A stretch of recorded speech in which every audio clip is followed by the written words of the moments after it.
Last week I gave you a video tour of iOS 8 Beta 1, the forthcoming update from Apple for its mobile operating system, which technically isn't available to the public just yet. We should see it launch sometime this year, later in the fall maybe. But how have we fared on iOS 8?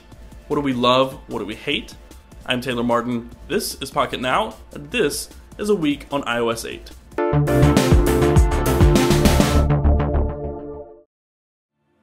Following the WWDC 2014 keynote gung-ho as I typically am, I loaded my iOS devices up with iOS 8 Beta 1 without hesitation.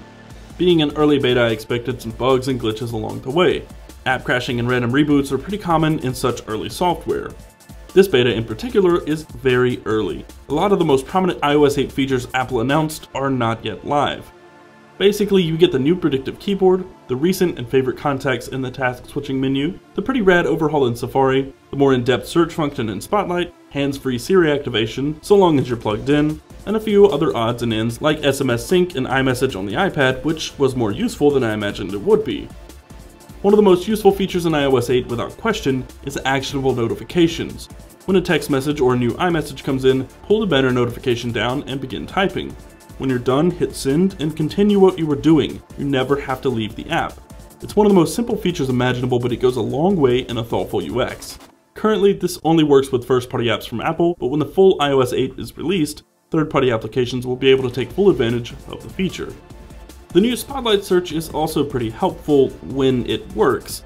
I've had times where I search movies and a few apps pop up in the results. Other times, when it works like it should, showtimes and theater results will appear. Searches will return Wikipedia articles, IMDb entries, nearby locations, and more. Finally, Spotlight is far more useful than before, even if the results get jumbled in the single column view.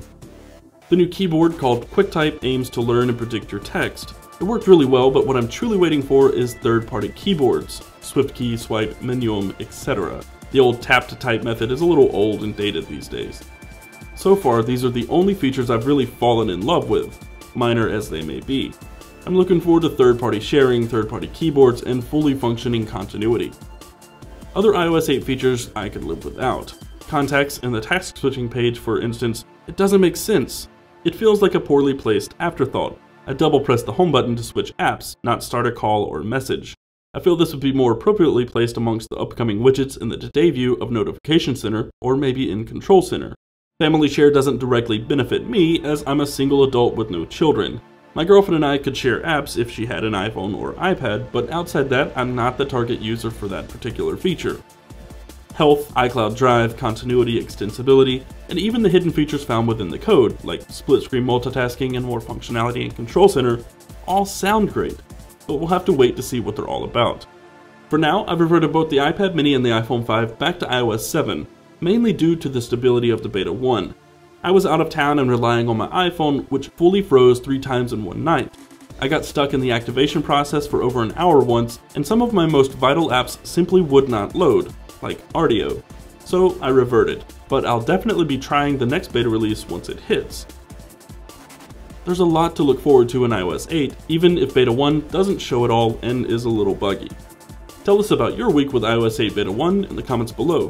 What do you like or hate about the upcoming version of iOS?